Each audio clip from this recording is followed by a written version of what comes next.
Rahul മാങ്കൂട്ടത്തിനെ arrest ചെയ്യാൻ ഇപ്പോൾ സർക്കാർ നിർബന്ധിതമായിരിക്കുകയാണ്. ഞങ്ങൾ ആദ്യം മുതലേ പറഞ്ഞിരുന്നു, ഇതൊരൊറ്റപ്പെട്ട കേസല്ല, ഇതൊരു സംഘടിതമായിട്ടുള്ള കുറ്റകൃത്യമാണ്.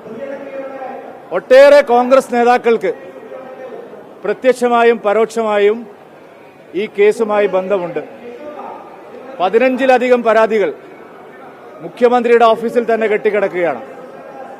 10-20ഓളം വനിതാ കോൺഗ്രസ് നേതാക്കൾ ബഹുമാനപ്പെട്ട പ്രതിപക്ഷ നേതാവിനും PCC അധ്യക്ഷനും ഇതിനു മുമ്പ് പരാതി നൽകിയതാണ്.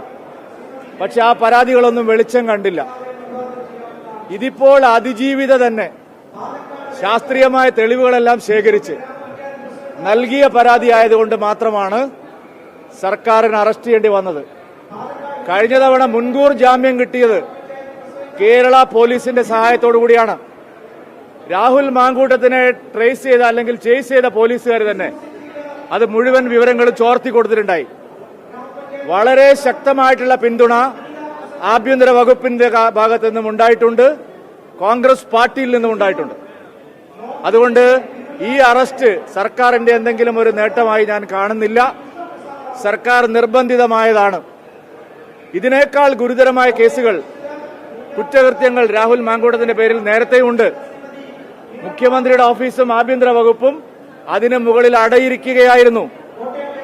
ഇപ്പോൾ ഒരു രക്ഷയുമില്ലാതായതുകൊണ്ടാണ് ഈ അറസ്റ്റ് ഉണ്ടായിരിക്കുന്നത്.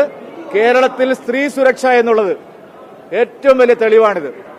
നിർബന്ധിതമായ ഗർഭഛിദ്രത്തിനും അതുപോലെ ക്രൂരമായ പീഡനത്തിനും ഇരയായ അതിജീവിതകൾ അവര് തന്നെ DNA ടെസ്റ്റിനുള്ള സൗകര്യങ്ങൾ എടുത്തു വെക്കേണ്ടി വരുന്ന ഗതികേടിലേക്ക് കേരളത്തെ എത്തിച്ചതിൽ ഈ സർക്കാരിന് ഉത്തരവാദിത്തമുണ്ട്.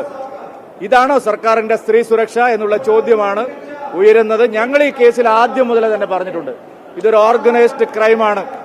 രാഹുൽ മാങ്കൂട്ടത്തിന് മുകളിലുള്ളവർക്കും ഈ കേസിൽ പ്രത്യക്ഷമായിട്ടും പരോക്ഷമായിട്ടും പങ്കുണ്ട്. അത്തരം ആളുകളിലേക്ക് അന്വേഷണം പോകണം എന്നുള്ളതാണ് BJPയുടെ നിലപാട്.